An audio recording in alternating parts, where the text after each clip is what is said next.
celebrating the connection with our pets. This is Animal Radio, featuring your dream team, veterinarian Dr. Debbie White and groomer Joey Villani. And here are your hosts, Hal Abrams and Judy Francis. Dr. Debbie and dog father Joey Villani ready to answer your questions about your pets. And they're ready to go. I see that you no longer have Diet Pepsi. You used to come in with a Diet Pepsi. Now it seems like you're just loaded with iced tea today. Iced tea, man, it's way more strong. I've learned that. I've got the shakes today, man. More caffeine. But you're ready to answer the phones, and we'll do that in just a couple of seconds. Have you ever thought about taking any of your dogs to a doggy detox or doing a canine cleanse? Have you ever heard of that, Dr. Debbie? You know what? I've heard of it. I haven't had it in my area, but I'd consider it because I would do it for myself. You know, we're not talking colon cleanses. We're talking, like a detox cleanse. There is this hotel on the West Coast, I believe in Morristown, New Jersey, that specializes in canine cleanses. And they just finished their first canine cleanse week program. And we're going to find out how it went. We'll talk to them in just a few minutes right here. Also, Dr. Marty Becker is back. What do you got on the show, Doc? Going to talking about maybe you got a new pet or you got an old pet. I want to talk about some things that your veterinarian might not tell you. Ooh. It might be things you need to know, or it might be things they don't tell you on purpose. Okay, that's on the way. I'm going to stick around for that. That's for sure. That's a tease. What about you, Lori? What are you working on for this hour? Well, like our vets, Dr. Becker and Dr. Debbie, they've probably suspected this for a long time, but there's a new study coming out from the vets up at UC Davis Veterinary School, and they say the color of your cat has got a lot to do with its personality. Oh. It's tude, huh? Catitude. Catitude? Okay, that's on the way. Let's go to the phones for your calls right now. Hey, Kim, how are you doing? Hi, great. Where are you today? Actually, I'm in my vehicle traveling back from Texas, and I was listening to the show, and on my way back to Indiana, and I had a question for Dr. Debbie. She's right here for you. Here I am. Hey, what can we do for you? Well, my problem is I have 3 rescued dogs. 2 of them are Weimaraners. I've had them for 3 years. Sergeant, the oldest male, they told me when I got him from the rescue side that he had an allergic reaction to rabies vaccine. So my vet has him on a different type of a rabies vaccine, but what they didn't tell us at the time was he has all kinds of allergies. And so we've tried different things. My vet and I, we've done, he's had his thyroid checked. He's had literally had to have surgery on one of his ears. He developed a hematoma from all the shaking, and it's really, it affects his ears the worst. And I'm just wondering if there's anything else that we can do or try, to see if we can get him some relief. What the regime we have him on now that seems to, keep it moderated the best is he takes Benadryl, and he takes about 6 a day, and they're 50 milligram each. So he's getting about 300 milligrams of Benadryl a day. I'm assuming he's a big-sized boy then. Yes, he's about 106 pounds. Oh, yeah. That sounds about right, as far as for a good-sized fella. It would knock us on our toes into the floor, but dogs are different. And so what else besides the Benadryl then? Then I changed food. We tried the prescription diet, which, didn't get any relief from that, but what I did do was change them to Nutro dog food, which is supposed to be good for, skin allergies and so forth. Their coats are beautiful, but he's still, without the Benadryl, he just will drive himself crazy. And it almost, on the inside of his ears, it almost looks like he has eczema. But we biopsied him 3 months ago when they did the surgery on the hematoma. We went ahead and biopsied and sent it in, and they couldn't find, it was no type of a mite or anything like that. And like I said, they checked, did blood work and so forth. And I'm just wondering if we do that. And then there's also a special shampoo that I bathe him in that kind of, helps relieve it somewhat. But didn't know if you knew of any other avenue that we might approach, or maybe I need to do an elimination diet with him. Maybe there, Yeah, definitely. And with, the the elimination diets, there's, a lot of different ones to try. So if you try one or two, sometimes, there's other ones out to try. And every dog is different on what they respond to, whether they do well with a special modified limited antigen diet, such as like a lamb and rice diet or a venison potato diet. And other dogs do better with the other style, what we call the hydrolyzed protein diet. So, you can kind of mix it up. And if you haven't switched between the two methods, then I, talk to your vet about that, because that might be a relatively simple thing we can try before we start getting into some of the heavy duty stuff. Because I'd have to say, that Kim, it sounds like your veterinarian has done a tremendous job in trying to manage this condition. And that is the frustrating part, is that allergies are such a huge chronic problem that sometimes we do our best to battle it and to control it, but we don't always win.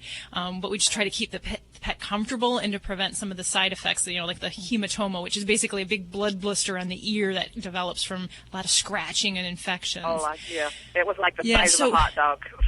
Oh, golly, yeah. Now, the next steps that I would go, and, if you were here in my office and we've tried all those avenues and I'm comfortable that, we had all of the different medicines that we've tried have not brought on a good response, what I would look at is the possibility of doing some allergy testing. And in your area, that if you have a specialist around, that can be done through a veterinary dermatologist. If you don't have a specialist around, then a lot of general practitioners can do a different style of allergy testing. And my preferred way that I like to do allergy testing is with the dermatologist, where we do a skin patch testing, where basically they test the pet against all the common antigens or the allergens in your area, household things, trees, shrubs, human dander, believe it or not, pets can be allergic to. They can test for those things, and that is done through a specialist. And now, if you're not inclined to do that, or that's not readily available, then a lot of practices, at mine, we will send out a blood allergy test. So we basically draw blood and send it out to a lab where they test in vitro, basically in a test, what potential allergens we might be sensitive to. And that can help in developing a set of antigens or shots that you can give to help desensitize Sargent to some of those common things, because you may not be able to eliminate things in his environment, such as trees, grass, and neighbors would have a problem with that. So, an allergen therapy.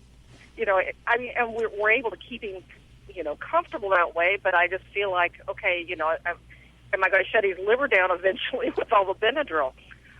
Yeah, and Benadryl won't typically, create a lot of concerns in that way.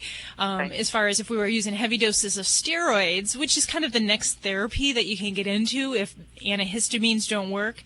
But steroids are kind of a slippery slope, because they can help allergies, but then you get the whole gamut of side effects with that. Now, besides prednisone or steroids, then we can actually look at cyclosporine. And if you haven't looked at that with your veterinarian, that might be another option.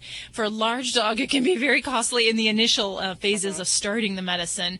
But if we can wean our pets down to maybe just a few times a week dosing, it can become more financially reasonable. But that's basically an immune modulating drug. And one of the brand names of that out now is called Atopica.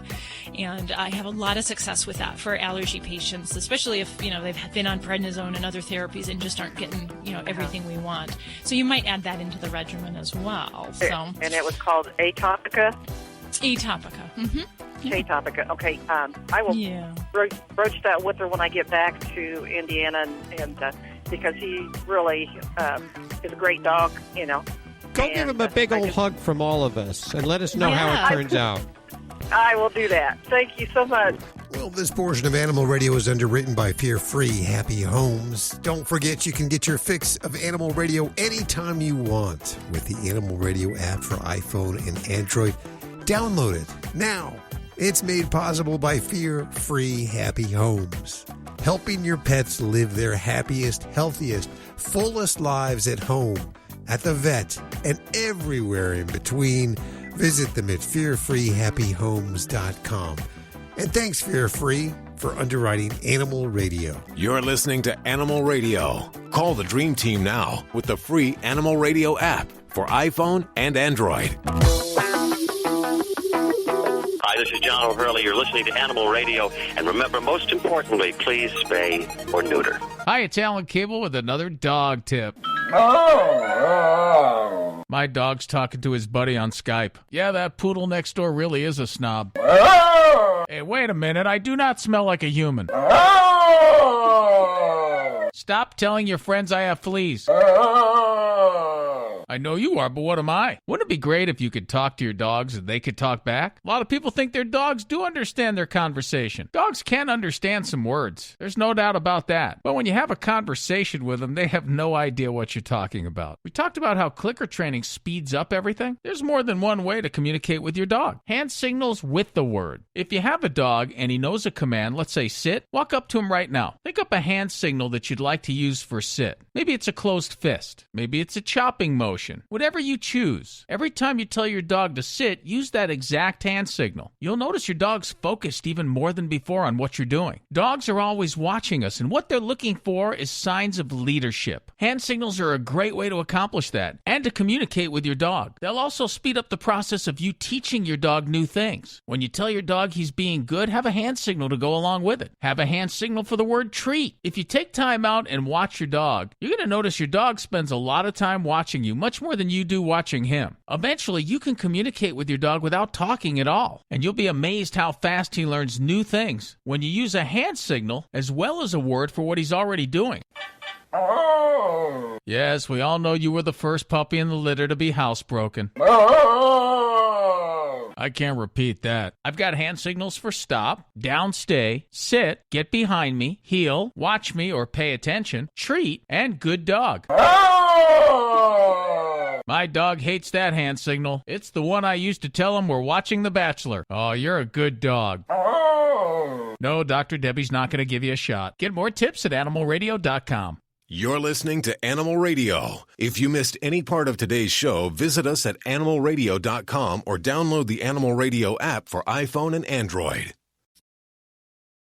How would you like to save money on nearly all your prescription drugs? We've set up a special toll-free number for the RX Outreach Program. They're a nonprofit company whose mission it is to make prescription drugs more affordable to the masses. They don't take insurance, and in many cases, your prescriptions are even cheaper than your co-pays. They carry thousands of different prescription drugs, so whatever you're taking, there's a good chance they have it. No coupons are required, and this is not a discount card. It is pure savings on your prescription drugs. They specialize in generic meds for any chronic health needs you have. Call with your prescription and find out for free how little you can pay for your prescription drugs. Remember, we don't take insurance, so call right now. 800-689-0143. 800-689-0143. 800-689-0143. That's 800-689-0143. You're listening to Animal Radio. Here's Hal and Judy. Hi, Monique. How are you doing? Good. How are you? Very good. Where are you calling from? Tascadero. Just up the road from you guys. Yeah, just down the street. Well, how can we help you? I got the whole dream team here for you. I have a male cat that is my neighbor's that has found my kitty door and likes to come in my house. I'm told he has been sick, but he sprays everywhere. How do I stop him from coming in? And or I thought neuter males could not spray. Oh, sure they can. Female cats can spray too. So any cat can spray. So yes. So the word's gotten out. You got a good place to live. So this cat knows what your other cats are saying. Hey, this has got my good other food. cats watch him come in and go, oh, okay, he's here. They don't growl at him. They don't hiss at him. So he just makes himself at home and like puts his feet up on the couch and is watching TV with everyone. Just about, yes. And he knows when I come home, he goes, oh, she comes home to feed, okay. And he runs around to where I have the kitty door at and lets himself in and helps himself. And he'll wait till the others have eaten, and he hides behind a table, and then I see his little gold eyes back there, and he goes, okay, I can come out now, and he just helps himself. And I let him eat for a little bit, and I throw him out, but... Well, the problem is for several things here. One is you're letting him eat, so you're giving him that reward. So kind of because I know he's going to eat whether I'm there or not. Well, yeah, but you have to take responsibility for your actions in part of this equation, because you're giving him a reward for coming in the house. So to ask him to not come in when you're giving him rewards is, that's asking a bit much from a cat who's learned how to be a polite guest in your house. So. He's very a polite guest, and that's why I kind of have a hard time with him. But at the same time, it's just like, okay. Okay. So your situation is a little different than our average caller that I field a lot. A lot of times I'll get people saying, I've got neighbors' cats that coming around. How do I keep them from spraying on my front door or my porch? That's a different type of approach, because those kitties, we use outdoor deterrents to keep them away from the home. With this kitty, the solution that I would have for you is to get a motion activated or a microchip activated pet door. So instead of just having a door that anybody can come in willy-nilly, we want to get one that is activated sometimes by either magnets or microchips. But the new technology with microchips is that they can actually wear either a collar that has a microchip. I do believe there are some that actually can be synced with your pet's existing microchip. So that when they come up to the door, it opens for that pre-programmed number. And then if, say, a raccoon comes up or a stray cat that doesn't have access, that door will not open for them. So unless that cat is like right on your kitty's heels and is coming in the door, they're not going to be able to get access. So that would be the best solution. And you may need to look at different pet stores. You may want to go online. I do believe there's a resource, Pet Doors. I think it's petdoors.com or .org or something like that.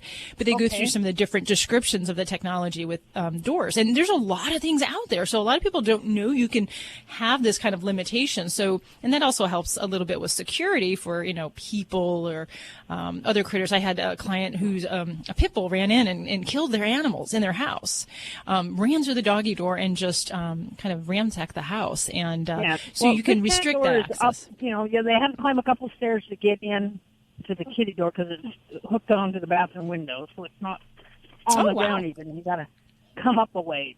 Well, that's good. At least you've restricted the dogs and the things like maybe coyotes. But my question is, do you know if those pet type windows that use sensors like that, if you can hook up multiple collars or multiple tags? Because I have 4 cats. Yeah, I believe so. And I don't know the specifics on each and every product, but yeah, they definitely do. They do have that capability for more than one pet. So yeah, that should be something that you can. I would have to be able to think it up for 4 different ones because all their microchips would be different. Right. Absolutely. And from what I understand, and I'm not sure if my friend has one called the Sure Flap, and I'm not sure if that pre-programs for multiple ones, but I'm pretty sure it does. So that would be a solution. And, the reality is, so, if you can keep this cat out of the house, that may help. And are we confident it's that cat that's spraying, or do we know if your cats are spraying? I am confident it is that cat because it's where he hides. On the back side of the table. Yeah, maybe not.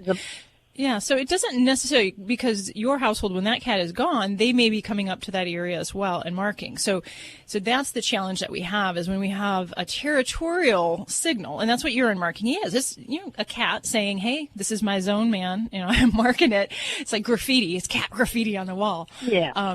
So that's basically the essence of what it is. So, if we can keep that cat out, it might help the urine marking situation if it's either that cat or your other cats objecting to the presence of it and saying, "Hey, this is my corner of this dining room or whatever.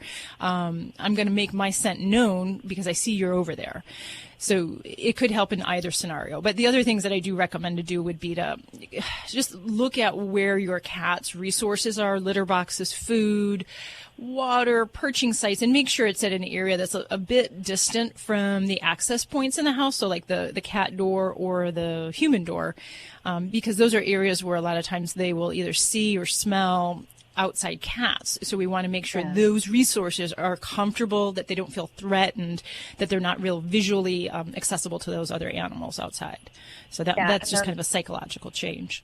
Yeah, the food's in the front room, and the litter boxes are in the bathroom. But this cat just sprays willy-nilly. He sprayed in the bathroom. He sprayed the fireplace. Until you see him in the act, I'm going to give him the benefit of the doubt, because there's multiple cats in this household, and you have to be certain that it's really that one before we talk about who's at fault here. Okay. I'm willing to do that. All right. Well, good luck with that. And make sure you do use in those areas the cats have eliminated a good enzyme-based cleaner. Avoid ammonias. That was my next question is how do I clean that? No ammonia cleaners and no bleach because those are strong attractants. So it does nothing to deter a cat. But the enzyme-based products actually break down the odors. So that's what you're going to look for to help clean the site. Okay. Good luck with things, Monique.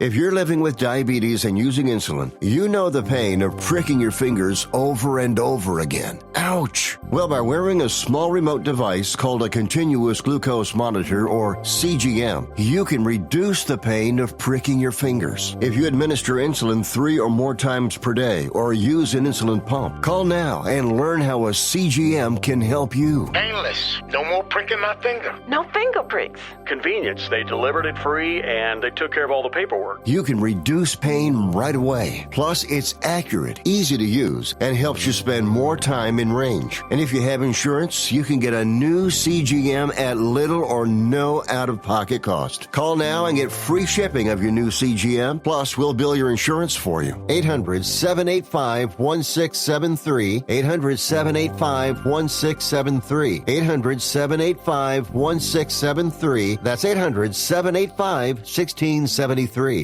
Hi, this is Joyce DeWitt on Animal Radio. Please spay and neuter your animals. Thank you. You're listening to Animal Radio.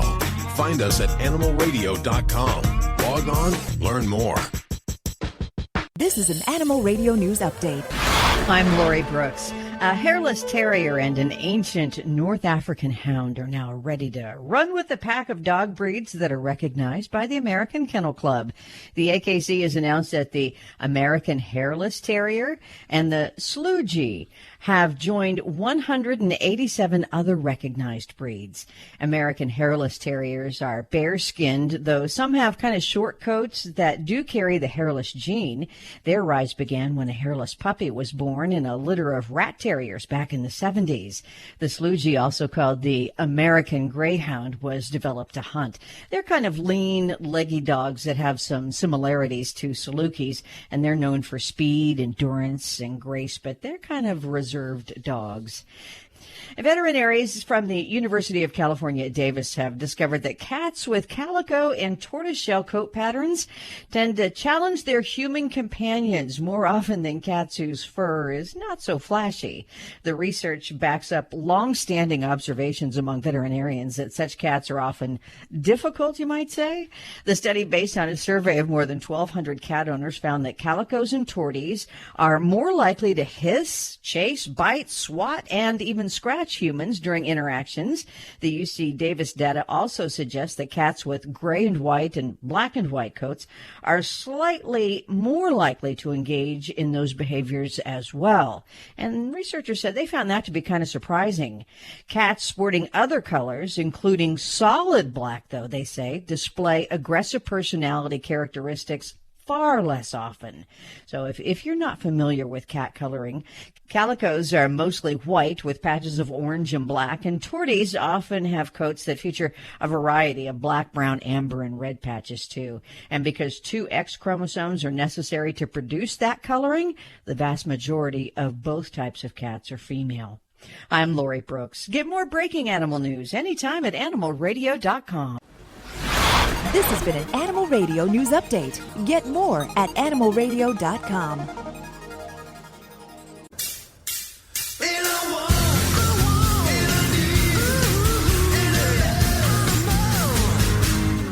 Vinny Penn coming back at you on Animal Radio with the Party Animal segment. This one tops them all. Gotta tell you, invitation in the mail the other day. Invitation, not even email. Postage paid to my wife. She was invited to a birthday party for her friend's cat. Now, one, I've been telling her for ages, this girlfriend of hers, she's crossed the line. She's past the point of no return. She's in her 40s. This cat is the love of her life. It's just her, the cat, a quilt, and a big jug of Ben and Jerry's. That's it. Oh, and she knits. I mean, this is it. This cat is her life. And that's great. But to throw the cat a birthday party that is a cry for help. I told my wife, you're not a good friend. This is a cry for help, and you're not responding to this. And like I said, maybe if she emailed it, stamps were put on these. Are people going to show up? Are they going to sing it to this cat? Are they going to say, how old are you now? And expect the cat to scratch out. Oh, what does she do? She's 3. Be a good friend. Take the invitation to your local therapist. Write your friend's phone number on it or address. And get a straitjacket fitted. Vinnie Penn, Party Animal Radio.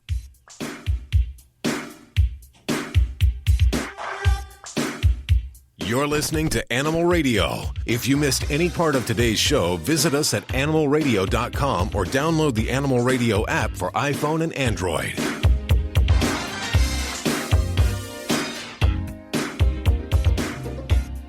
It's Animal Radio, celebrating the connection with our pets. Is she on the phone? This is really cool. This happened last week. Deb Montgomery is joining us from the Morris Animal Inn, and they're located in Morristown, New Jersey, and they had a Doggie Detox program. And this, I know it sounds silly, but a lot of people like to go through their cleanses, and that's exactly what they have offered dogs. So we'll find out exactly what's going on there. Let's welcome to the show Deb Montgomery. Hi, Deb. Hi. Hello. Thanks for having me. Well, you need to explain what was this event you had, the Doggie Detox program? Yes. To kick off the new year, we had a canine cleanse, and it's a health wellness getaway camp. So it's just for the week, and it was a fantastic event. A lot of dogs came, and a lot of fun with the detox drinks and whatnot. So a lot of fun happening here. Now, is this humans and dogs, or just the dogs? It's just the dogs. Okay, so no humans allowed. Bummer! I wanted to sign up. I know. A lot of people say that. I mean, the veggies and the smoothies that are put together, definitely a human could drink it as well. So. Well, a bunch of dog guardians shelled out I think $260 for a week there. And what did the animals get? We have a lot of activities the past week. We had a relay race, a doggy mud run, hiking. We did a lot of nature trail runs. We had a Zumba dance party and a obstacle course. And then we also had some spa amenities going on, too. We had blueberry facials and coconut oil and spritz brush outs.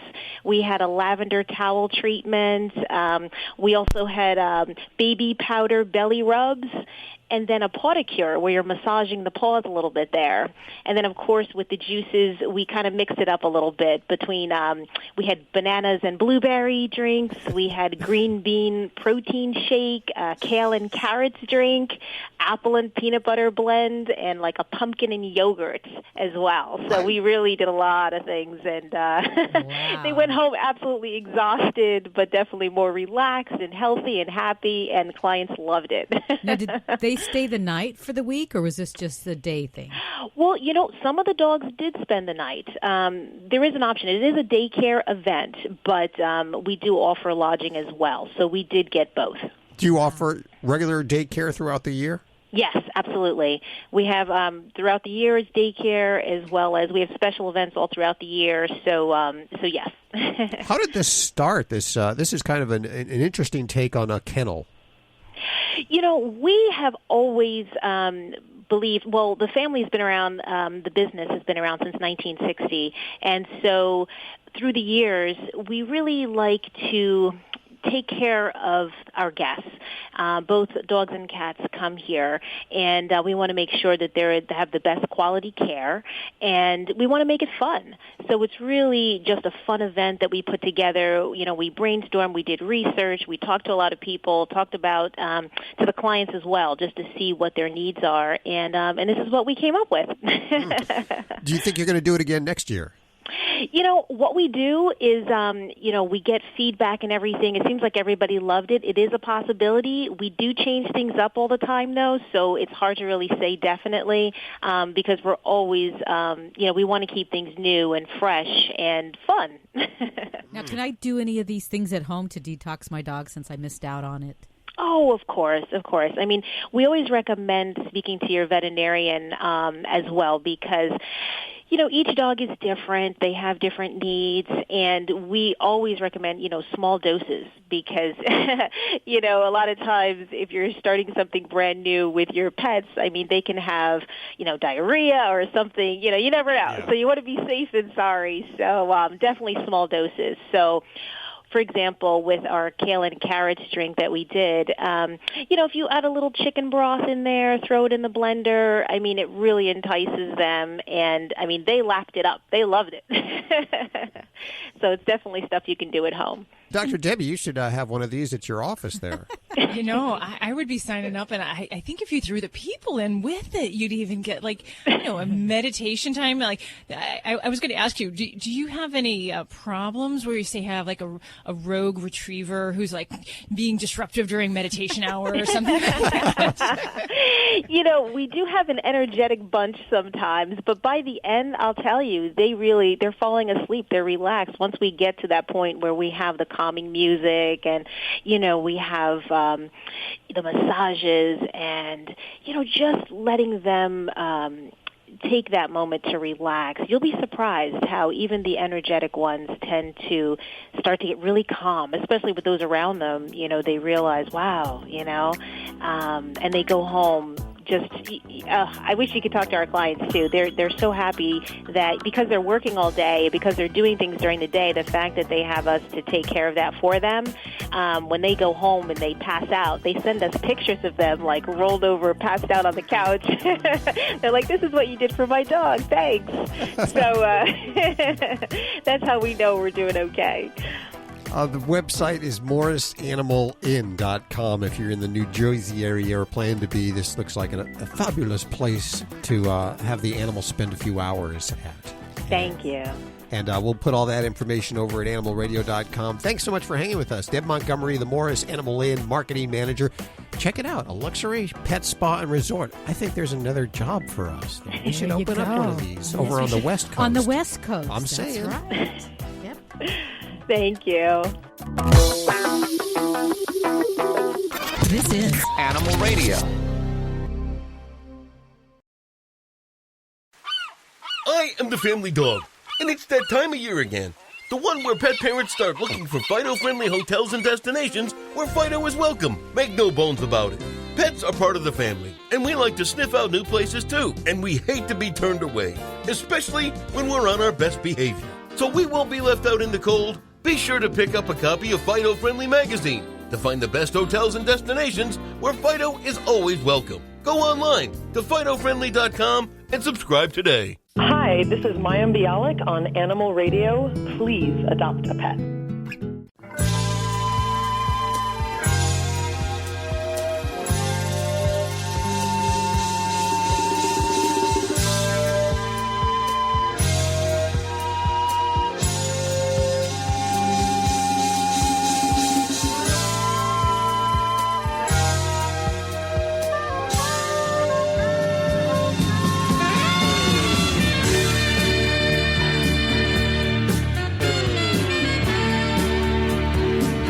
You're listening to Animal Radio. And we are celebrating the connection with your pet. The conversation we were having on Facebook this last week was about whether or not your dog or cat or iguana, whatever it is, do they sleep in the bed with you? Because 20 years ago, the dog was out back in a kennel. Yeah, they weren't even in the house. Now they're in the house. They're family members. And in my situation, I have cats all around me at night. In fact, I blame all of my back troubles on the cats. I know. You won't move them, do you? You have to move for them. I have a lot of trouble with the animals in bed. Joey, you were talking about that a couple of weeks ago. Yeah, it's terrible. We have the 4 Karen Terriers that sleep in a king-size bed with my wife, and I'm not allowed to get into the bed. They basically attack you. Remember Jin Jin on Genie? Think of Jin Jin, okay, but 4 times, and just, tearing you up because you're getting in the bed. So I sleep in the other room. Yeah, I would put an end to that. What is your wife? She doesn't mind, does she? She's okay with that? No, she wants me in the other room. What are you kidding me? She's probably trained the dog. I'll tell you what, it's most of the time it ain't too bad being in the other room. So do your pets sleep with you? We go to Sugar. Hey, Sugar. Is Sugar your real name? It is. I love that. I bet you're a sweet gal, too. Huh? Well, Yeah. that may be debatable. We'll have to ask my husband that one. Do you let your animals sleep in bed with you? Yes, I do. Uh-oh. What kind of animals do you have? I have 2 pugs, and my younger one, who is 9 years old, has slept in my arms from the time she was 6 weeks old. In your arms every night? In my arms, and that's how she goes to sleep. She crawls under the covers and then crawls back out and keeps her 2 front paws on my upper shoulder and head on my shoulder and stares at my husband next to me. Does she keep him away? Between us. Does she keep him away from you? She won't move. Yeah, so the answer is yes. How big is she now? How much does she weigh? She doesn't weigh too much. She's probably about 10 pounds. She's a real little one. And my male sleeps on my other side, but more towards my hip. What does your old man think of this? He's not happy. Yeah. The thing I noticed with the cats is it's really ruined my spontaneity, if you know what I mean. Well, we have cats, too, and we have a lock on our bedroom door because my one cat opens the door handle. Oh, wow. So you don't let the cats on the bed, though? Well, I do if the dogs aren't going to chase them. But it's usually a chase game. So at night, my cats are up at night roaming. They think that they're catching things, and they're just going after the dog toys and carrying them and screaming while they're carrying them. Yeah, wow. I can't see having your bed as a racetrack. We keep them locked out so we could sleep, and there's no chase games going on. Yeah, okay. Well, I feel for your husband there. But you know what? We've always slept with our animals, but it's not been where they have slept in the middle like my female does. I mean, we used to sleep with our Dobie between us. So they would much rather have your husband out of the bed, is basically what you're saying, correct? No, not really, but I'm not going to move my pug. Or is she going to move? Okay. All right. Thank you for your call. It was nice hearing your radio show this morning. Is this the first time you've heard it? It is. I'm not usually up. I was on my way to my son and daughter-in-law. She went into labor this morning. Oh, congratulations. Do we have a baby? No, but it was a false alarm. So I, 9 o'clock, came back home. Okay. Well, we appreciate... But I will be listening to it. You can also catch the podcast after it airs nationally. I'll encourage you to check out the website at animalradio.com. I will, for sure. Thank you very much for calling. Boy, nice talking with you. 2 new listeners in one day here. This is exciting for me. If you're a new listener or if your animal sleeps in a bed with you, we'd love to hear from you. You're listening to Animal Radio. Call the Dream Team now with the free Animal Radio app for iPhone and Android.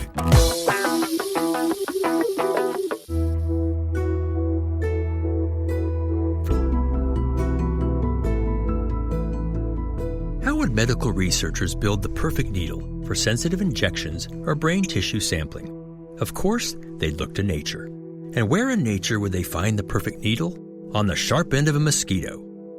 Mosquitoes are the most dangerous creatures on Earth, carrying diseases that infect 700 million people a year and kill 2 million. This is because, for millions of years, they've been so good at sticking their beaks into us. They do this with a special 6-part proboscis. There's a pair of maxillae, tiny serrated blades that vibrate to quickly saw into the tissue. A pair of mandibles holds the tissue apart as the maxillae cut so they can continue deeper. A tube-like hypopharynx injects saliva, which contains a numbing agent, an anticoagulant, and a blood vessel dilator, and a V-shaped labrum draws up the blood. Scientists analyze these parts, then set out to copy them. They built tiny saw blades of glass crystals and vibrated them with a piezo motor, like in a wristwatch. 2 tiny needles held the puncture apart, while a third ultrafine needle made the injection or drew the sample.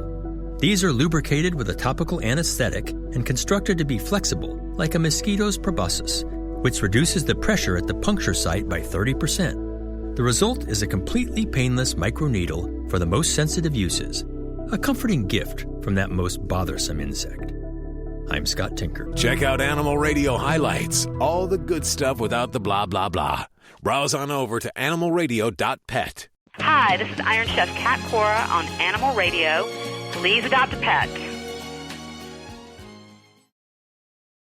How would you like to save money on nearly all your prescription drugs? We've set up a special toll-free number for the RX Outreach Program. They're a nonprofit company whose mission it is to make prescription drugs more affordable to the masses. They don't take insurance, and in many cases, your prescriptions are even cheaper than your co-pays. They carry thousands of different prescription drugs, so whatever you're taking, there's a good chance they have it. No coupons are required, and this is not a discount card. It is pure savings on your prescription drugs. They specialize in generic meds for any chronic health needs you have. Call with your prescription and find out for free how little you can pay for your prescription drugs. Remember, we don't take insurance, so call right now.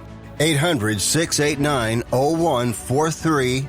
800-689-0143. 800-689-0143. That's 800-689-0143. Celebrating the connection with our pets. This is Animal Radio, featuring your dream team, veterinarian Dr. Debbie White and groomer Joey Villani. And here are your hosts, Hal Abrams and Judy Francis. Well, hey. This hour, as if last hour wasn't enough, this hour, Dr. Marty Becker is going to be on with us, and he has a list of, I think, 3 things that your veterinarian might not tell you, or they might actually tell you and they shouldn't be telling you. Or they might forget to tell you because they're so busy. There you go. That seems to be my day. Just running in circles and you forgot the last note. Well, no, you're a very transparent vet, and we all know every vet is different. One vet might say something different than another vet. But in your practice, you're very transparent. Is there really anything that you don't tell your clients? I don't always tell someone when their dog is not attractive. Oh, okay. Wait a minute. You mean there's ugly animals? There's ugly cutes. But, I've always learned that if you can't say something nice, you don't say anything at all along that vein. There you go. Okay, you know what?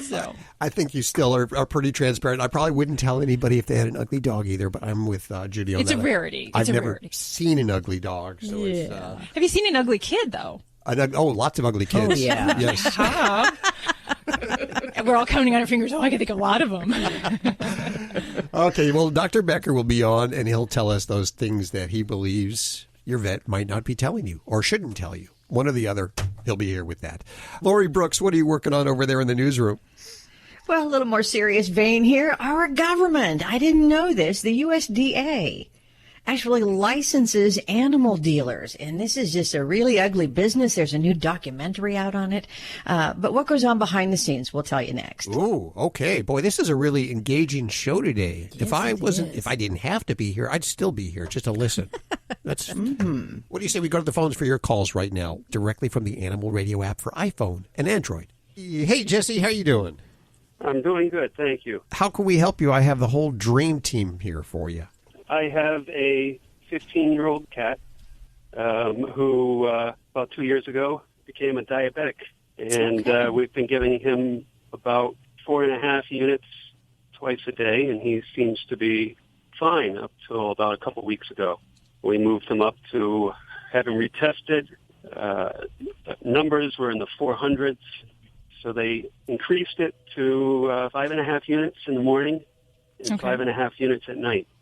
And now he has when we retested him, he came in at about 20 or 23. Holy cow, really low. Okay. Yeah, really low. So I'm wondering if you have any other suggestions, because the doctor has suggested giving him 2 in the morning and then at nighttime, and then on the next day, just give him 2, and then the day after, give him 2 and 2, and so forth. And we're going to have him retested this week. So he's suggesting to drop down like half the dose eventually? Yes. Okay. Yeah. And can I ask what kind of insulin he's on? He said it was for specifically for animals, but I don't have the insulin available to look at right now. Okay, so you buy it at the veterinary office? I do. He said it's exclusively meant for cats or animals. Okay, maybe PZI or Prozinc? Yeah, I think it might be like a Prozine. Prozinc. Okay. Yeah. So that is a cat-specific insulin. And the reason I ask is because there's different insulins that sometimes we're a little bit more prone to having issues with. Okay. A lot of insulins, a lot of folks will testify now that pet insulin can be quite expensive. Some of the stuff could be $150. Yeah. There are other alternatives that sometimes could be cheaper. Some of the different human ones we may modify and use. We may use that with modification for animals, and just it can vary on how well one works for a cat versus it would work for a person. So in general, so let's kind of back up a little bit. With diabetes, very similar to people. We have a goal. We want to keep the blood sugar in a nice, healthy range in cats. So we try to keep the blood sugar maybe between 100 to 200 would be like the sweet spot we'd want to stay with. So 400 is pretty darn high.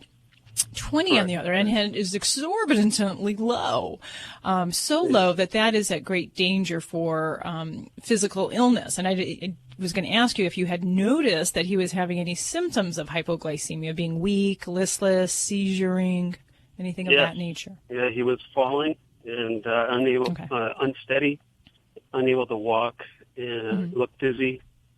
Okay. And sometimes I thought he was had his limbs out straight. Okay. So, yeah, he may have actually been going into seizures then. Yeah. Correct. Okay. I thought seizure. Yeah. So blood sugars below 40 put us at risk for seizure activity and death. That becomes really serious if they're getting levels at around 20. So that being said, there's a couple things that could be going on. One could be as simple as we're giving more insulin than he needs at this time in his life. And there are cats that can go into diabetic remission. And usually if that's going to happen, it's usually in a newly diagnosed diabetic. So say I just diagnosed a kitty with diabetes today. If we put them on a low carbohydrate diet and get on good insulin therapy and keep those blood sugars tight, maybe up to as many as 80% of cats can go into remission, meaning that they don't need insulin anymore. Okay. If the cat's been on insulin for months or years and they're not really well regulated, they're kind of regulated, but their numbers kind of pop up and down all over the place, then they're less likely to go into a remission. And I think the numbers are less than 25% could go into where you don't need insulin anymore. So one possibility is your kitty could be going through some kind of diabetic remission, meaning that we no longer need to give insulin at all, or maybe just not to that dose that we're currently doing right now. Okay. So that's certainly a possibility. So I do think the idea of backing down by 50% of his dose sounds really reasonable, and probably the safest thing you can do. And then, yes, retest him. There are also situations where we can get misled with blood sugar levels in animals. In cats, they're really sneaky. Cats have the ability to shoot their blood sugar up almost 250 or even 300 points with just stress. So putting your cat in the carrier, going to the vet office and showing up, your cat may already have a blood sugar of 350. And it's nothing you've done different or wrong. It's just the stress effect. Okay. So that can be tricky. And that's one reason why we like to keep, if we're doing a curve, we keep a cat through the day to check their blood sugars throughout the day, because we will see consistently where that goes throughout maybe an 8 or 12 hour period of time. So that could be the other possibility, is that, if we only saw a few numbers in a blood check that they did on the last time, we might have seen a 400 and thought, wow, he really needs more insulin. But if 6 hours later he was at 80, that may mean, no, he probably doesn't. Right. So I think your vet's got the right idea there, and I would definitely concur with dropping that dose and then just reevaluating and seeing. And then diet-wise, what are you feeding this guy? He's gone to canned food. Okay.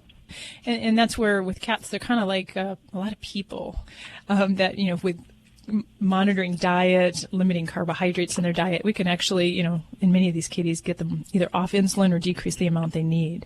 But carbohydrate levels, maybe below 20% of their calorie content from carbohydrates. So maybe 12 or 15 would maybe be ideal. So that's where prescription diets can often help to better regulate a cat with diabetes. So you can check with your veterinarian on that as well. Well, thank you very much. I appreciate your time. Yeah, keep us posted. You can ask your questions toll-free from the free Animal Radio app for iPhone and Android. And we have Sue on the line. Hi, Sue. Well, hi. How are you?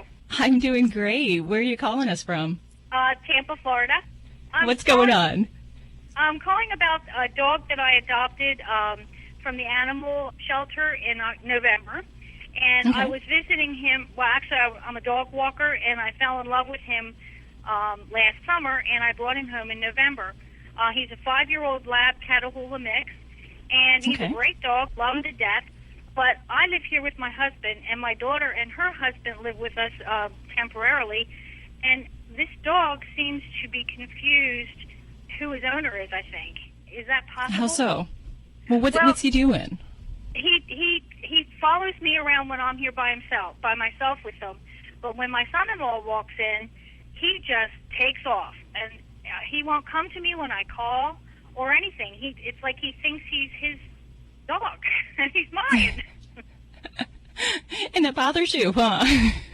Well, yeah, maybe it's jealousy, but seriously, I mean, I can't. He just, he just clings to him, and I have to really encourage him to come with me to get him away from him. And I'm thinking, does he think he's his dog? Well, this might be something more than just, who's the head dog of the house, if you will. Who's the caretaker of the home? Who's giving him food? Who's letting him outside, taking care of all of his needs? Majority, that would be me. But playtime is my son-in-law. He definitely plays with him more than I do. Well, you may have the same phenomenon going on in your house that I have in mine. I do all of what you just described. You feed them, take care of all of the medications, the light grooming, things like that. And my dogs, when I come home from work every night, they attack my husband and start playing with him and giving him attention. And I am truly chopped liver. And they just have no interest in anything that I have to do. But, that's where it's kind of what resource the different individuals are giving. Now, if he is always kind of anxious and following people around the house, then that would be maybe a little bit more of something we need to talk about in the household setting, about maybe setting up some routines that are really predictable for him. But if it's when your son just comes home and it's a playtime, then I don't necessarily think that's a forgetting who's the owner type thing. It's just, that's the activity that they participate in together. No different than if a colleague came over and they played in the backyard. It's, ooh, yay, every time I see this person, we play. So there's a really big positive reward. Yeah. Oh, okay. Well, that makes me feel better. Yeah. Because I've never had an older dog like this before. I thought, that was part of when you adopt a dog, an older dog kind of thing, and I just was confused. Well, Sue, I totally sympathize with what you're going through, because it's a daily battle in our household, and it just doesn't seem fair, because when you provide all of the love, all of that attention, and, I just can't even get a good petting or a head scratch come the end of the day, so I'm with you there. Thank you. Thank you so much for your call, Sue.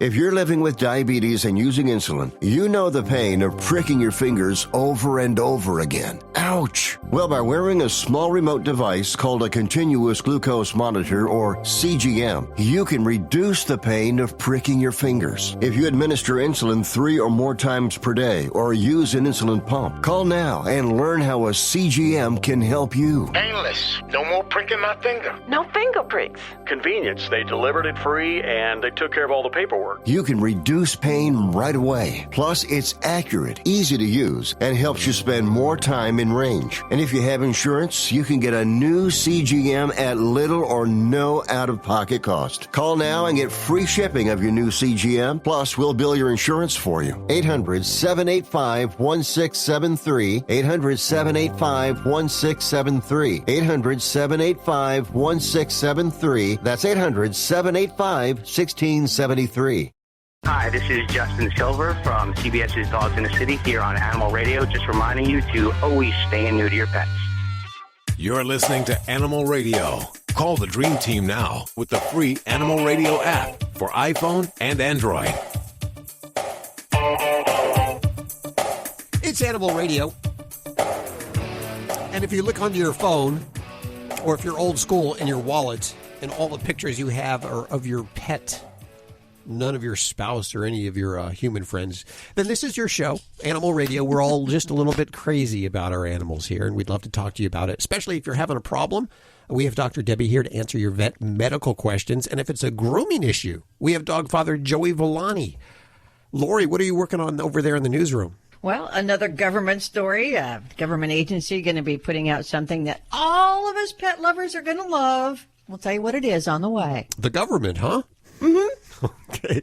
Occasionally they do something for animals. Okay. Hi, Lisa. Hi, Hal. How are you doing? I'm good. How are you doing? Good. What's going on with your animals? Well, my animals, my little dog has really bad breath. Little dog has bad breath. So what kind of dog? Breath. He's a little Chihuahua Karen Terrier mix. Oh, okay. And Chihuahua, though. And how old is he? She will be 3 years old this month. Okay. All righty. So, well, I'll tell you, the bad breath. I mean, we talk about doggy breath. And there's three top things that I think of when I have someone who's talking about bad breath in their dogs. Okay. First one is dental disease.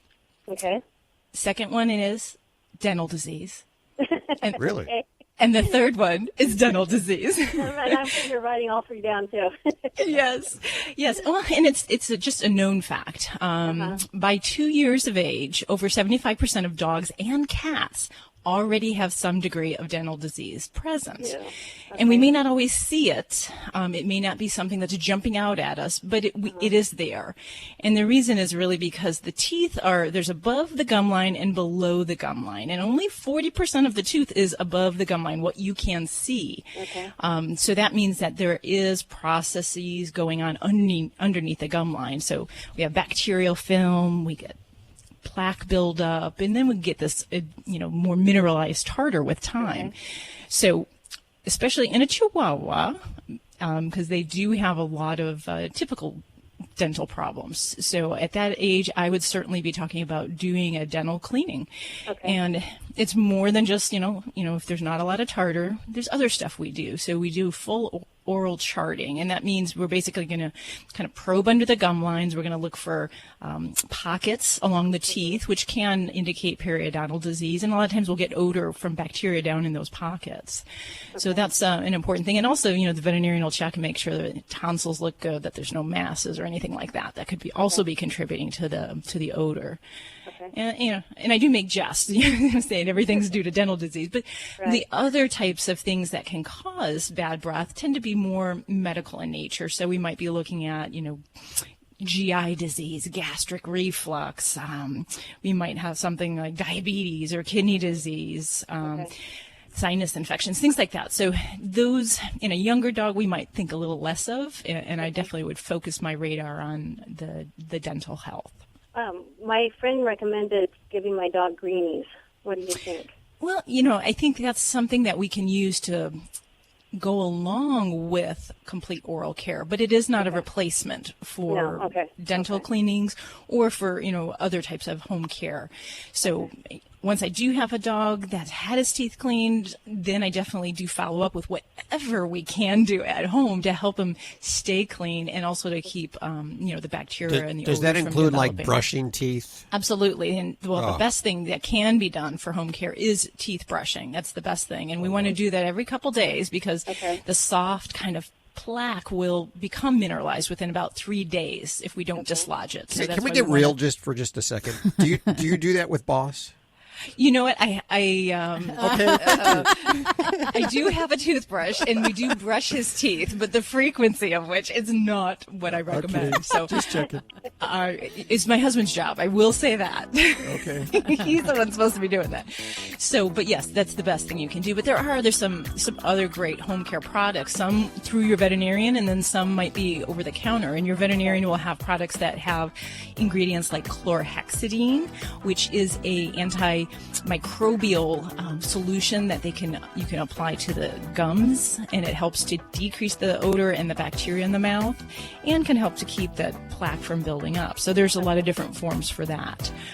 Also, some of the oral products that contain zinc can be used for bad breath, and it basically is because zinc interferes with the bacterial proliferation, so it therefore helps with the odor associated with dental disease. Well, a lot of answers there, Lisa. Thank you so much for your call. Thank you. Good luck on that. Good luck on the bad breath there. You're listening to Animal Radio. Call the Dream Team now with the free Animal Radio app for iPhone and Android. Dogs or cats, horse or emu, animals are people too. What can you do when coyotes keep killing your goats? Well, you could get a guard donkey. That's what a goat farmer in Massachusetts did when coyotes killed 2 of his favorite goats. An attack donkey sounds like a wacky idea, but Catherine Peterson of the University of Rhode Island's Veterinary Science Department disagrees, saying that donkeys have an inherent dislike of dogs and could be a pretty big threat to coyotes looking for a goat dinner. Pica the guard donkey was a little shy at first. She wouldn't eat for a couple days, but soon took up with one of the larger goats. She now seems right at home with her goat family, braying a lot and keeping those coyotes away. I'm Britt Savage for Animal Radio. Animals are people too. Animal Radio. Hi, this is Iron Chef Kat Cora on Animal Radio. Please adopt a pet. How would you like to save money on nearly all your prescription drugs? We've set up a special toll-free number for the RX Outreach Program. They're a nonprofit company whose mission it is to make prescription drugs more affordable to the masses. They don't take insurance, and in many cases, your prescriptions are even cheaper than your co-pays. They carry thousands of different prescription drugs, so whatever you're taking, there's a good chance they have it. No coupons are required, and this is not a discount card. It is pure savings on your prescription drugs. They specialize in generic meds for any chronic health needs you have. Call with your prescription and find out for free how little you can pay for your prescription drugs. Remember, we don't take insurance, so call right now. 800-689-0143. 800-689-0143. 800-689-0143. That's 800-689-0143. This is an Animal Radio News Update. I'm Lori Brooks. Really good news about a really bad problem now. Buried in a massive government spending bill is a provision that will shut down shady animal dealers who buy and sell pets for research, all paid for by your tax dollars. But that could be changing if Congress does the right thing and cuts off funding to pay for licensing of what they call Class B animal dealers by the USDA. You see, every year these licensed dealers with illegal bunchers round up thousands of dogs and cats who will then end up in laboratories. These animals include illegally trapped stray dogs and cats. Some, in fact, are even stolen right out of their yards. Others are purchased from shelters and flea markets, usually for under $20, and then sold to laboratories for hundreds of dollars. The USDA says Class B dealers supply laboratories with only about 3,200 dogs a year, but other sources, including the HBO documentary Dealing Dogs, places that number at closer to 40,000 each year. 20 animals that people love and keep as pets will be on an upcoming set of first-class Forever stamps issued by the Postal Service. A tan and white puppy, a golden lab, a spotted kitty, a tabby, and a dappled gray horse each have a stamp of their own, as do a white mouse, some green parakeets, a blue and gold macaw, rabbit, chinchilla, a gerbil, guinea pigs, and hamsters. There are even stamps for non-furry friends who aren't as soft and cuddly. Also featuring on these stamps will be a hermit crab, an iguana, a tortoise, a corn snake, a gecko, a goldfish, and a betta fish. The Postal Service hasn't said exactly when these Forever pet stamps will be issued, but it might be as early as May, which is National Pet Month. Canine Killer, as he is called by his handlers, is a very special service dog. His job is to hunt down rhinoceros poachers in South Africa, which is something plaguing that country and depleting the number of wild rhinos beyond oblivion. Killer works with an anti-poaching force in Kruger National Park, and over the past 4 years, he and his team were responsible for the arrest and prosecution of over 115 people. So to honor Killer, he's been awarded a gold medal, which was presented to him by actor Ricky Gervais. I'm Lori Brooks. Get more breaking animal news anytime at animalradio.com. This has been an Animal Radio News Update. Get more at animalradio.com. You're listening to Animal Radio. Here's Hal and Judy. We'll head back to the phones for your calls in just a couple of seconds from the free Animal Radio app for iPhone and Android. And there's so many reasons you should download that app. Not only can you ask your questions anytime, but you could listen to the show anytime when you want to listen to it. Joining us, Animal Radio Veterinary Correspondent Dr. Marty Becker is back. How you doing? Oh, doing good, friend. I heard on one of your teases talking about colonics in dogs, and that's a true story. Over the holiday, I followed a van in Spokane that they did colonics, and the bumper sticker said "hooked on colonics."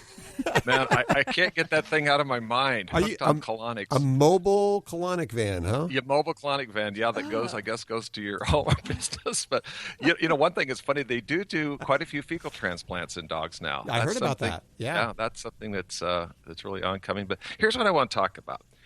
I have some things that I want to get real here with things that maybe your veterinarian's telling you that he shouldn't, and things that your veterinarian might not tell you because either they're too busy. So let's start with the things that if you have a veterinarian that is still recommending you get vaccinations every year for all the core diseases in dogs and cats, you should find another veterinarian. It's inexcusable, except in some extreme case that Dr. Debbie and I probably don't even know. All the research is very well documented, and the vaccine guidelines that have been produced by our professional organizations, and including like the American Animal Hospital Association, the American Veterinary Medical Association, the American Association of Feline Practitioners, most of these core vaccines are given every 3 years. Some other things need to be given yearly, like Bordetella for dogs, and there's some things that are mandated by law in certain areas. But if you have a veterinarian that's still every year, poking full of holes like a watering can, I think it's unconscionable. Now, that's a dramatic change over the last couple of decades. Yes, yeah, and we know differently now. I mean, some people even claim that a one-time distemper shot is all you ever need. I can't go there because the research has not been done. The duration of immunity, what we call it, has not been done. So we need to follow the vaccine guidelines. But most of these now, we know the immunity lasts 3 years, and you can test. It's much more reasonable to test titers now. So if you're the kind that wants to actually see, like the fuel gauge in your car, how many antibodies your pet has and it's protected, you can do that. But there's still a disproportionate, and I'm not talking. I wouldn't even know what the number was. 25% of veterinarians that are still recommended every year, and that's a ripoff. And I'll get mail for that. I'll get hate mail. I might even get a death threat. But that's the truth. Okay. So that's one thing. And two, we're smart enough to know that you probably are going to get your flea and tick products somewhere other than the veterinary hospital. At least there's a good chance. We do have products that are proprietary that are the state-of-the-art, the leading products that you can only get from a veterinarian. And there's a good argument to be made for some of those that's what these pets should have. But you know what? If you used Canine Advantage or Frontline in the past and it's working well, it's the same Frontline you're going to get at Walgreens or Walmart or online. It's the same thing. Okay. But what I want you to do on food and stuff, I want you to at least ask your veterinarian. You're not going to offend us. A lot of people won't call because, oh my gosh, they'll be upset because I don't buy it from them. Call up and say, I'm going to buy my product where I buy my groceries, or I shop at, I go to CVS all the time, or I do all my shopping online. Can you recommend one or two products that you feel comfortable? And then we can put it in the medical record so we know what you're using. So, and the next thing is about how to feed. This is so important that if you go to the zoo, I was out doing an engagement just a few days ago, and you drive by the entrance to the Cincinnati Zoo, and if you were to go in there to the lion enclosure or the wolf enclosure, it's basically 4 fences enclosing a wolf or a coyote or a lion. And that's what a home is. A home is 4 walls enclosing these pets. And we're learning so much more about how important enrichment activities are. So as part of this fear-free movement that I'm working on, we're really digging deep, and you see that we not only have to remove or reduce anxiety triggers, we have to tremendously increase the enrichment activities. And one of the easiest ways to do that is just switch your food bowls out for food puzzles or food dispensing devices, so that it's an activity that doesn't just feed the body but feeds the mind. And the last thing is about creating fear-free veterinary visits. People will be excited to know the profession is changing. You're going to find veterinarians in the future being more like pediatric dentists or pediatricians, where We're really looking after both the physical and emotional well-being of your pets. Basically, I'll just tell you 2 or 3 things you can do to help your pet have a fear-free visit. One is to start planning the visit 2 or 3 days out when you get the carrier out. If it's a small dog or a cat, start a magic carpet ride of pheromones. You want to start your vehicle up so it's almost room temperature when they go out. You know, a cat lives at 72 degrees. Don't go take him out in North Idaho today where it's 19 degrees and start it up, head in. Don't baby talk them on the way in. If best to say nothing or talk to them in a normal voice like you were going to the dog park. There actually is music you can download to play, or your veterinarian can send it to you in an MP3 file called Through a Dog's Ear, Through a Cat's Ear. And this is important when you get to the clinic. If you have one of those dogs that loves to be around people and loves to wait in the waiting area, fine. But for most pets, ask if you can go straight into an exam room to be checked in remotely. Or if they don't have the technology to do that or they're too busy, go check in and go back out and wait in your vehicle, in your car, until it's your turn to be seen. And lastly, bring your pet in very hungry so it responds better to food rewards. I'm evangelical. Dr. Marty Becker, if you want to learn more about him, links to everything that he does over at animalradio.com. Just hit the Zoo Crew link. You're listening to Animal Radio. Call the Dream Team now with the free Animal Radio app for iPhone and Android.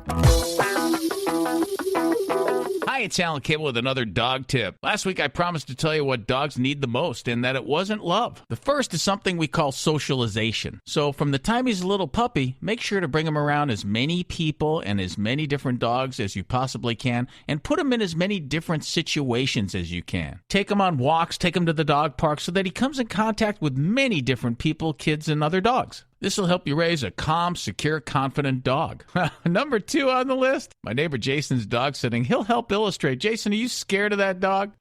Do you have any proof of that, Ruben? It's okay, buddy. Just tell me what he's doing. He growls really sharply and like he jumped. Well, that leads into the second most important thing dogs need. They need a strong, confident leader. They need structure because they're pack animals. And dogs instinctively know that the only way they're going to survive is in a pack. And they want to know their place in the pack. So every now and then, your dog's going to challenge you like this one's challenging Jason. And that's because the pack hierarchy never stays the same. So once in a while, your dog's going to try to redefine it, find his place in the pack again. This dog's pack is left, and because of that, the dog is testing Jason. And it's up to him to be strong, confident, and assertive, letting the dog know he's in charge. In your house, the humans have to be in charge, and the rules have to be the same for everybody. That means if your dog's not allowed on furniture, nobody in your pack can let the dog on furniture. It confuses them, makes them anxious. All the rules have to be the same, and all the humans have to be in charge. He jumped to the kids on my head. He's decided he's in charge, Jason. He's the pack leader. To change this, never let your dog walk in the house first. Don't let him pull you on a leash. He should always be walking at your side, maybe a little bit behind you. Be in charge of his food and ask him to sit before you put it on the floor. And don't let him have at it until you say it's okay and give him a signal. I'm not that way with dogs.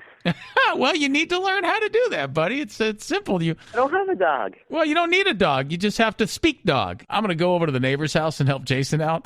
This is Animal Radio, baby. Well, as many of you know, we've added a new puppy to the Animal Radio studios, Pixel. Also known as Pixelator or Picosaurus. It's been a long time since we've had a puppy. Oh, yeah. As you know, if you've ever had a puppy, they have a lot of energy, and you've got to have a lot of energy, too, especially when it comes to training. Potty training, that is. Of course. Well, all training all around, but potty training is one of the first things you want to do. And so we're using pads, but not just regular pads. 14 years ago when we raised our last puppy, all there was these very cheap pads. They would go on the pad. It would leak off the pad. They would step in it. It would end up all over the house. Oh, yeah. They couldn't even finish their business without having it pool around their feet. Then someone turned us on to Wiz Smart. WIZSMART, Wiz Smart. Yeah, we were desperate to find something that would work better than those old ones. We needed something that could absorb quickly. And the WizSmart ones, they're thick. They absorb up to 8 cups. And it's not a one-shot deal. You can use them over and over. You can use them for, up to 12, 24 hours. The other ones, they do it once and you had to throw it away. But these last a long time because they absorb so much and so quickly. I had to do a little research into their leak-proof design. I found out they're made from upcycled materials, deconstructed, and, of course, unused diapers. Now, when Pixel goes to the bathroom, she keeps her paws dry and she doesn't track around the house, and she can use the same pad all day long. Yeah, we don't have to run over there and change it real quickly and try to get it before it leaks all over the floor. I think anytime we find something here at Animal Radio that we really like, we want to share it with you. WizSmart pads, not only good for the puppies, if you have a senior dog. She endorses the product as well. Check out their website, wizsmart.com. That's WIZSMART.com. And follow them on Facebook and Instagram. My mom wants a grandson, so I gave her one. Kind of. Meet Xander, a rescue dog who thinks he's a lion. Sometimes Xander gets messy when Mom takes him for an adventure. That's where the bark bath comes in. Specially designed nozzles get beneath the fur for a deep clean. It's faster than a traditional bath, which leaves time for the important things, like watching a sunset. The bark bath from Bissell. The faster, easier, less messy way to bathe your dog. This is Animal Radio, baby. And we have George on the phone. Hey, George, how are you doing? I'm doing fine. Dr. Debbie, I have a fat Siamese cat, and I'm standing next to her right now. When I come into the room, this is what she does. Did you hear that? Do it again. Well, she's getting fatter, so I've cut her diet down to whenever she does this to me, which is quite often, I've got like a 2 tablespoon size cup, and I just take a little, I use this IAM's Proactive Health Indoor Weight Hairball Care, and she gobbles it up. Then she goes around the carpet a few hours later, or maybe even a few minutes later, throws it up, and then comes back and says, meow. Oh, poor dear. Now, how much does this kid weigh? 12 pounds. Yeah, that's a big Siamese, because a lot of female Siamese will be about 6, 7, even 8 pounds. So, yeah, that sounds a bit heavy. Okay, so she's very vocal, and then when she is vocal, you feed her. Is that pretty much what I'm getting? Well, yeah, what am I supposed to do? Just let her meow till, I can't stand it anymore? Oh, gosh, you know what? Okay, here's some kitty tough love advice. Well, to some degree, Siamese will talk to you about anything and everything. And if she's learning the cue of talking to you gives me food, that's a positive reward that she has just gotten for that. Now, some folks with Siamese love that verbal nature that they have, and they love to kind of chatter back and forth with their kitties. I am a little troubled, though, that this is rewarded by feeding in every instance. And we need to find a substitute action or behavior that we can reward, if you will, her talking to you, and find a different way that we can do feeding. So there are some ways, but it does take tough love. And I'm very serious about it, that you have to kind of get yourself out of the feeding equation. So for a kitty that is a real big demander of feeding, one strategy that I would work towards is to try to get her to utilize a timed feeder. And the idea with this is that we don't want her to cry and get food. We want her to learn that food will come from this magical box, and that it will come at set times, and meowing to dad isn't going to make this open up any sooner. So that takes time. So there are ways to kind of get her used to that. And there's some great time feeders that you can purchase online, pet stores and so forth, where you basically have a battery and then the little compartments open at preset times. This is a great tool for that cat that tries to wake you up in the middle of the night at 2, 3 a.m. Instead of getting up when they do this, you train them that they go to the feeder at that time, and it opens up on its own. So that way you take yourself out of that equation. You can sleep at night. Right. So well, to get to that, on top of me at night. Oh, I know that. Been there. Well, we definitely don't want her to get too heavy, because that will make it difficult to sleep then. And then if I move, she complains. Oh, she's got you wrapped around her little paw. I can tell. Oh, yeah. Now, so some of the other things that I would say, working towards this idea of getting her to a time feeder, you can actually work on measuring her daily amount of her food in a container. So what we would want to do is to give her opportunities to work for her food, independent of you. So you might have to fill a little toy. There are nice little interactive toys made by some different companies, where they're basically kind of little puzzles. They're little plastic chew toys where you put the kibbles inside the item. They bat it around. By the paw action, by chasing after it, little pieces of food fall out. So that's a very good way to kind of get her activity level up and to make her work for food. Because if you face it, indoor cats sit around on their butt and wait for us to serve them. So this will give her something to do and to also kind of, get her off that couch and work for that food there. So. Right. She still gets up and chases a laser light every once in a while when she got the energy.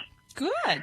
Yeah. And laser pointers are great to get cats moving, and things like the little cat dancers, the fishpole toys, things like that can be also wonderful to get them moving a little bit. And, if we don't have her necessarily on a weight loss diet, you might want to talk to your veterinarian if she's a candidate for being on a weight loss diet. But that might be another strategy to kind of help her out and try to get some of this weight off and, get her trimmed down a little bit here. So how much food should I give her a day? Oh, that's a great question. And the answer is I will usually refer people to the bag of the food that they're on because every diet is a little bit different in the calorie content. So there's no way we can compare food 1, 2, or 3 to each other. So we'll have to look at what the calorie content is. And especially with a weight loss diet, we can feed a little bit more of that and they'll feel a little bit more satisfied. If we just limit regular cat food that you might buy for any cat, for a cat that's overweight, by limiting the volume of food, you're also limiting the nutrients, and they'd be missing out on things and definitely can have some nutritional issues. So, that too, we might have to get her into a weight loss diet, one of maybe the high protein diets that kind of work like catkins, if you will, to help them lose lean weight. But usually if I've got an overweight cat, it's difficult to get cats to lose weight in general. It really is. It's hard. It's harder than me eating pizzas and drinking wine on the weekends. So yeah, I would consider getting her on a weight loss diet. Those are generally prescription foods. There's a lot of different companies that have those, and that might be one other thing that we can do to really get this girl to kind of trim down a little bit more. Yeah, she's turning into a round ball. Oh, yeah. And you know what? I love the Siamese. They're very vocal. They can be very active and very athletic, too. So maybe if we can kind of get this gal leaned down a little bit, you might see some more of that kittenhood come back. Okay. Well, thank you. Good luck with that. Let us know how that goes, George. We appreciate your call today. Well, thank you. I enjoy listening to your show. So do I. It went by pretty fast, too. If you need an Animal Radio fix during the week, head on over to animalradio.com or download the Animal Radio app for iPhone and Android. And we'll see you next week for more Animal Radio right here. Bye. Bye-bye. Bye. This is Animal Radio Network.